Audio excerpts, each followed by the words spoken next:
Hey everyone, welcome back to my channel. In today's video, we're going to learn how to calculate the sum of integers in a list using Java 8 streams. This is a fundamental concept that's essential for coding interviews and practical programming. Let's dive right in. So let's start with the basics.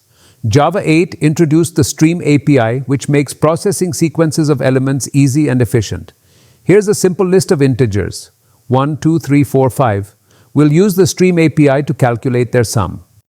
First, we create a stream from the list. Then, we use the map2int method to convert each integer into its int value. And finally, we sum them up using the sum method.